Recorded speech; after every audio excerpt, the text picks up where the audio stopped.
All you homeowners have unique needs. Some feel the need to paint their door a vibrant shade of blue.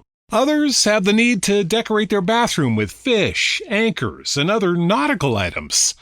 And because each homeowner has unique needs, Geico helps you get the right coverage for your home and what's in it. That way, you get exactly what's right for you, even if your needs are unique. Get more with Geico.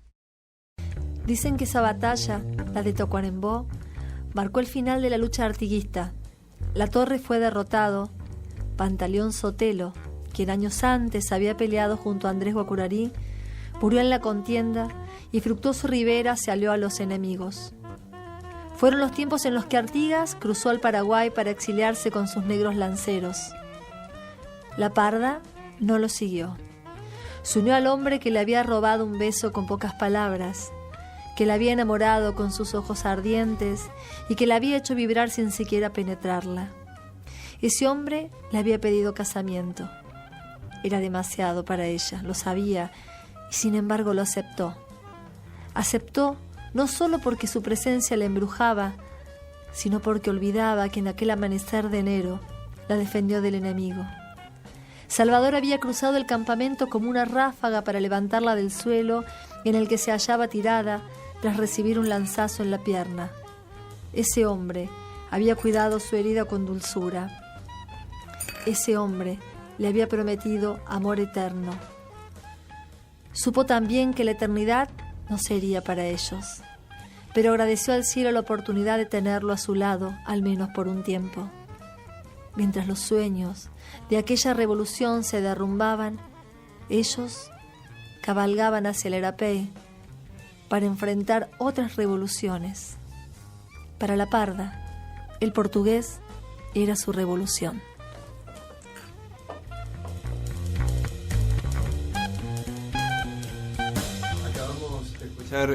Un fragmento de la primera novela de Fernanda Pérez.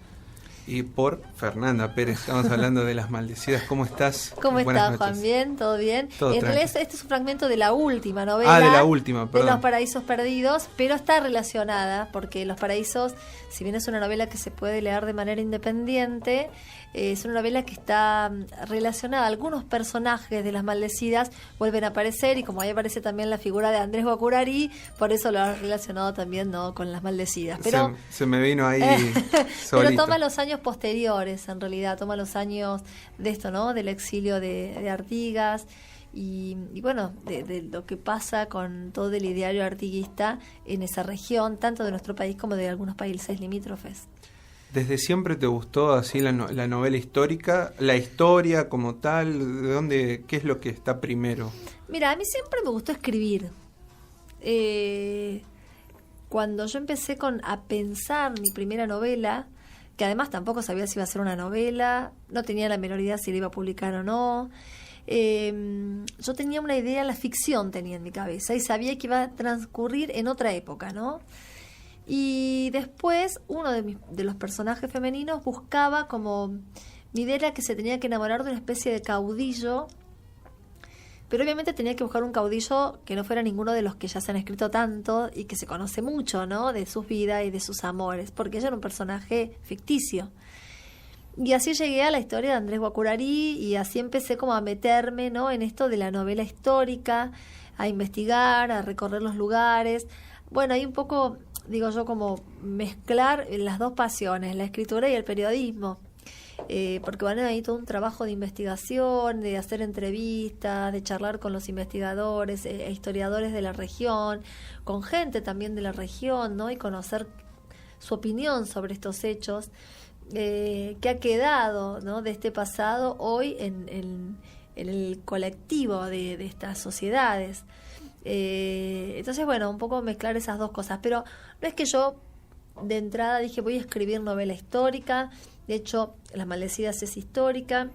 El Sacramento es una novela como de época, porque no es tan estricta ni tan rígida en cuanto a la historia. Transcurre en el pasado, toma algunos hechos, pero tiene más libertades.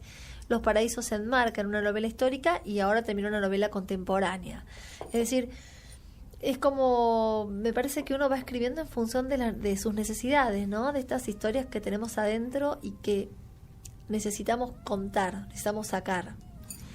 Este trabajo, el primero, ¿no? El de las maldecidas, primero tomar la figura de alguien que tal vez no es muy conocido a nivel nacional, Sí. ¿no? Es un caudillo que allá es venerado de una manera, creo yo, a lo Gauchito Gil, pero en la zona, Sí, muy ahí. muy regional. Muy regional. Muy regional, y en el momento en que yo saqué Las Maldecidas estaba menos reconocido todavía.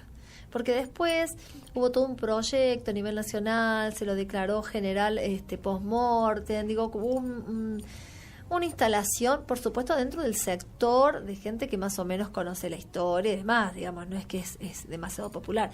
De hecho, me pasó que muchos lectores me dijeron, bueno, yo conocí esta historia, conocí este personaje por la novela, ¿no?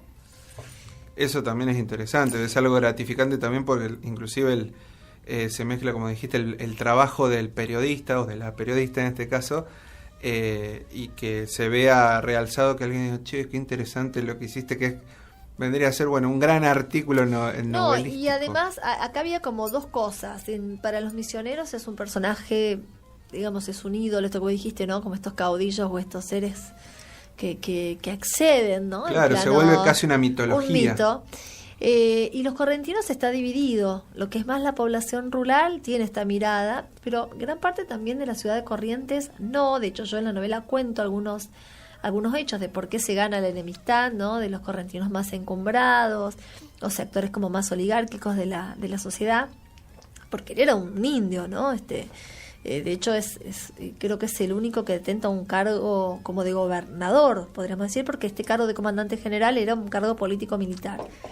Y por eso tal vez de alguna manera ha sido medio suprimido y dejado de lado. Absolutamente, porque digo, también nosotros durante mucho tiempo la historia que aprendimos y que nos llegó fue la historia mitrita, ¿no? Es decir, entonces, Claro. Y ahí había todo un recorte que el revisionismo, bueno, un poco ha sacado a la luz a estos y tantos otros personajes. Sí, por supuesto. Y tantos que siguen siendo desconocidos, ¿no? Porque cuando vos te metés en esto, empezás a encontrar historias increíbles de personajes muy heroicos, pero bueno, que se conoce poco y nada. A mí me interesa escribir sobre lo que no es tan conocido.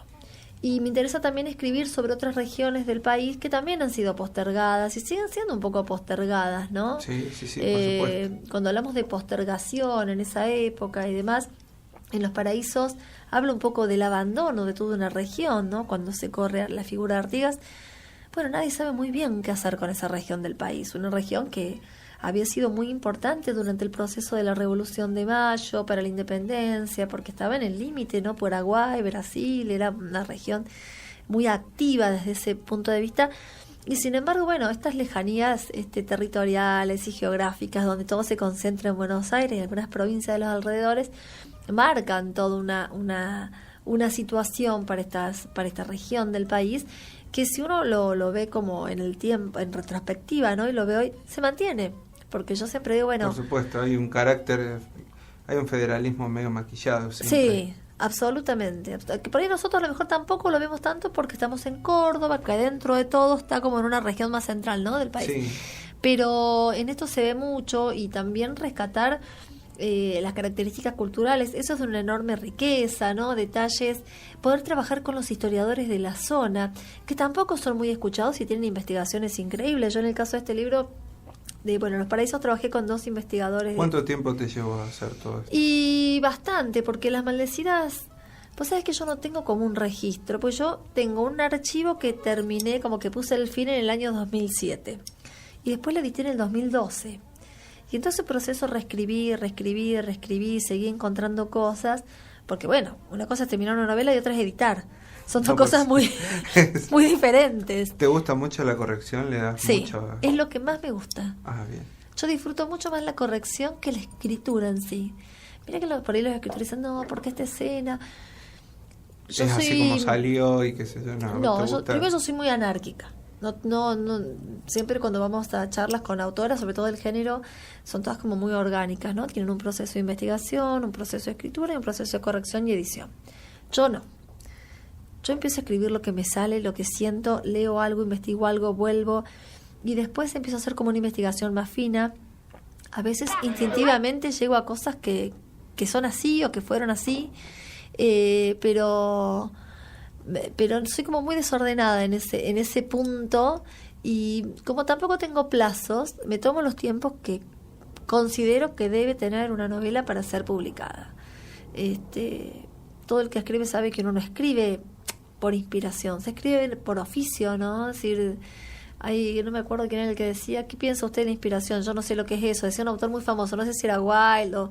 No sé lo que es la inspiración. Será hay como cosas que te inspiran, pero el proceso de escritura es muy arduo. Y la corrección es como ya tenés vos el armado, entonces es distinto, es disfrutar cada palabra, encontrar la palabra adecuada.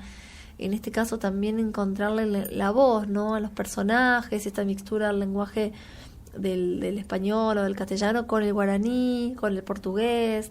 El guaraní tanto no habrá costado, ¿o sí? Yo no hablo nada, todo el mundo parece que yo no hablo nada.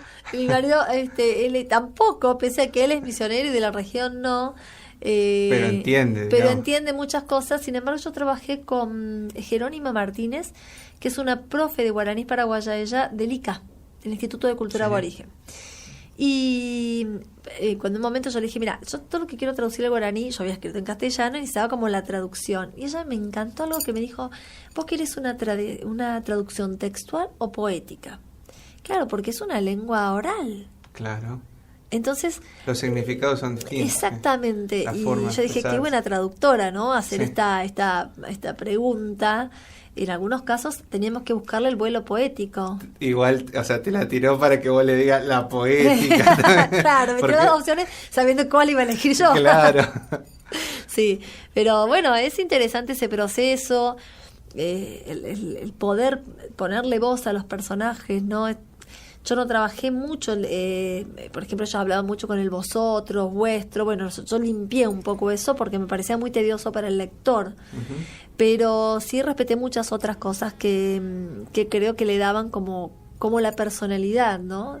Lo más difícil es encontrarle al personaje que sea creíble, lo más difícil. ¿Qué pasó con El Sacramento? Ahí. El Sacramento es otra novela. Cuando yo saqué Las Maldecidas, yo ya tenía pensado algo de Los Paraísos. Yo lo empecé a escribir apenas terminé Las Maldecidas. Y yo soy como un poco rebelde en algunas cosas. Las Maldecidas funcionó muy bien comercialmente. Y entonces me decían, hacer la segunda parte de Las Maldecidas, hacer la segunda parte de Las Maldecidas. Yo dije, no, yo voy a hacer algo totalmente distinto. Y ahí escribo esta historia que transcurre en Colonia del Sacramento, que era una historia que yo tenía en mi cabeza hace mucho, que yo le había puesto en el título original, era La Portuguesa. Y bueno, finalmente quedó El Sacramento porque yo pensaba hacer toda una historia muy compleja, que se venían de Portugal a Brasil. Y en un momento viajo a Colonia por turismo y encuentro una historia apasionante que es esta puja por Colonia del Sacramento, que fue además territorio portugués en muchas etapas. Una ciudad claramente portuguesa en un montón de aspectos en su origen, cuando uno recorre el casco histórico, y todo lo que significó esta última ya como llegada de los españoles, que además vinieron, era media España más o menos, se instaló ahí, porque era un puerto clave que realmente le estaba generando muchos problemas comerciales. Y esto empezó con una especie de hipótesis que yo no acepté de un guía, o sea, como una rebeldía también, porque yo le digo al guía, ¿qué pasó con la gente que se quedó? No se quedó nadie, me dijo, se fueron todos los portugueses que estaban acá, se fueron. Y yo dije, pero alguno se habrá quedado, alguno se habrá querenciado, alguno tendrá su tierra, digo, pero es como difícil pensar en un destierro así. Y entonces yo empecé a pensar en una posibilidad de una familia que decide quedarse por determinadas razones. Por una razón de enfermedad. No pueden asumir un viaje de esa magnitud. Y bueno, ahí empieza esa locura. Entonces, Las Maldecidas y Los Paraísos Perdidos, está la conexión, vendría a ser como una precuela de alguna manera. No, una continuación. Una continuación con algunos personajes, pero no directa. No es segunda parte. No, es una novela que se puede leer de manera independiente. De hecho, muchas veces yo le digo, empiecen al revés. Empiecen por Los Paraísos y vuelvan a Las Maldecidas. En Las Maldecidas termina la historia y hay dos niños en esa escena final. Y yo empecé a esbozar la historia de estos dos niños. Sí.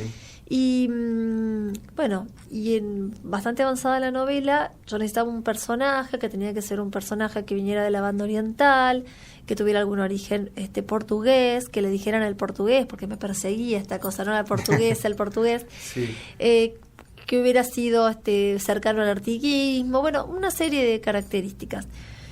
Y cuando yo empiezo a armar el personaje, digo, yo este personaje lo tengo. Y era un personaje del Sacramento, que cuando termina el Sacramento no había nacido todavía, pero que su concepción es determinante en un punto de la historia. Sí. Entonces también lo traje a esto. Entonces es como cerrar... Hay una conexión, está bueno. Es como cerrar una especie de trilogía donde cada obra es independiente, pero está atravesada por el artiguismo. En realidad es una obra atravesada. Clave es el artiguismo. Sí, Artigas nunca es un protagonista, pero está siempre es la ahí. Época, sí, y está siempre él, está su ideario, que fue muy fuerte, que fue muy resistido y que también fue muy olvidado por la historia, sí. Y para toda una región de nuestro país fue clave. Esta cosa de la Confederación, ¿no? De la Liga de los Pueblos Libres, donde en algún momento estuvo Córdoba también, ¿no? Uh-huh, sí. Fue muy importante. Entonces, bueno, es rescatar todo eso. El antes, digamos, cómo se gesta este diario artiguista, el artiguismo en su mayor potencia en Las Maldecidas, en el Sacramento cómo se gesta, y en Los Paraísos qué pasó con este Artigas exiliado y con sus seguidores. La novela, la más reciente, ahí vas a romper con todo esto, entonces. La novela contemporánea no tiene nada que ver, de hecho yo ya tampoco voy a escribir más sobre esta tema, por lo menos no tengo previsto, sí. Porque otra novela histórica... Otra vez una rebelde. Sí, no, esta es una novela contemporánea de mujeres actuales, y después estoy trabajando nada que ver con el siglo XX, una novela sobre todo el tema de la forestal en la región del Chaco. En la región sigo un poco, ¿no? Un poco más... ¿Te gusta el calor de alguna manera? Sí, cuando escuchaba recién a Sofía que hablaba del frío, yo decía, ahí no me llevan, ni con la ginebra me llevan. Ni la ginebra me tienta, no. Me gusta esa zona y lo de la forestal también es interesante. La verdad que esa explotación del quebracho es muy interesante también como temática, poco difundida, por lo menos en el género novela, ¿no? ¿Del novela? No, histórico también, porque tiene que ver con esto que decías al principio de la historia mitrista que va tapando algunas cosas para que no se sepan sí. En dónde vamos cayendo. Fernanda, mira, por una cuestión de tiempo ya tenemos que cerrar este programa. Me encantaría seguir charlando mucho más porque es interesantísimo. De hecho, a mí me encanta la historia, más la Argentina. Pero bueno, yo te invito, como invito a cada escritor, escritora, poeta, a que cierres este bloque con una pequeña lectura, un fragmento de lo que vos quieras. Y bueno, muchas gracias por venir.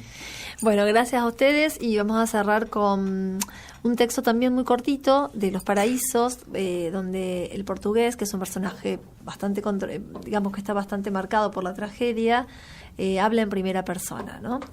Ser unos porotos servidos y me doy cuenta de que he olvidado el sabor de la comida. Luego duermo profundamente y al amanecer me sobresalta.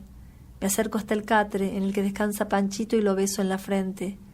Dios, tu hermano y tu madre te bendigan, hijo mío, repite mi corazón mientras pongo en su cuello la cadena del cisne y la rosa, la misma que le quité a Chapero antes de despellejarlo, la misma que no pudo resguardar a mi parda. Toco con cierto recelo mi cruz de madera. Estoy enemistado con Dios.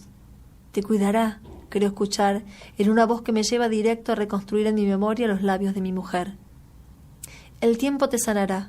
Cuando sanes, sabrás si la venganza vale o no la pena, vuelve a repetirme Cruz antes de partir. Cuida de mi hijo, que es lo único que me queda. Ella me sonríe y en mi corazón vuelvo a escuchar a Eunice. Todavía tenés mucho, me repite.